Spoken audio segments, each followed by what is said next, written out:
ఒకసారి ఈ డిజైన్ చూడండి ఎంత బాగుందో. సో మన జీకే కలెక్షన్స్లో సరికొత్త డిజైన్స్తో మళ్ళీ వచ్చామండి.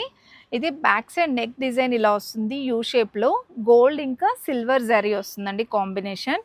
అండ్ హ్యాండ్స్కి వచ్చేస్తే మీకు ఇలా జిగ్జాగ్ ప్యాటర్న్స్ లాగా వస్తుంది అనమాట. ఇదంతా చాలా గ్రాండ్గా కనిపిస్తుందండి. ఈవెన్ మీకు ఫ్యాన్సీ శారీస్కైనా పట్టు శారీస్కైనా చాలా బాగుంటుంది. ఒకసారి ఇది ఎంత లెంత్ చూడండి. ఆల్మోస్ట్ మీకు ఇది 1 మీటర్ కంటే ఎక్కువే ఉంటుందండి. హాఫ్ పట్టు పైన బ్యూటిఫుల్ ఎంబ్రాయిడరీ వర్క్స్తో మన దగ్గర ఇంకా చాలా కలెక్షన్స్ ఉంటుందండి. సో దీంట్లో కూడా మనకి కలర్స్ చాయిస్ అయితే ఉంటుంది. సో మీరు కలర్స్ లేవు అని వరీ అవ్వాల్సిన అవసరమే లేదండి. ప్రతి డిజైన్స్లో కూడా మీకు ఈ విధంగా కలర్స్ అయితే ఉంటాయి. ఇది కూడా ప్రైస్ గెస్ చేయండి ఒకసారి. ఇంత గ్రాండ్గా ఉంది కదా, ఎక్కువ ప్రైస్ అనుకుంటున్నారా? జస్ట్ 400లోనే వస్తుందండి. 1000కి 3 బ్లౌజ్ పీసెస్, సింగిల్గా తీసుకుంటే 400 రూపీస్లో. సింగిల్గా కావాలి అన్నా కూడా మీకు ఆన్లైన్ అయితే ఉంటుందండి. ఆల్ ఓవర్ ఇండియా షిప్పింగ్ ఉంటుంది. సిఓడి ఆప్షన్ అయితే లేదు.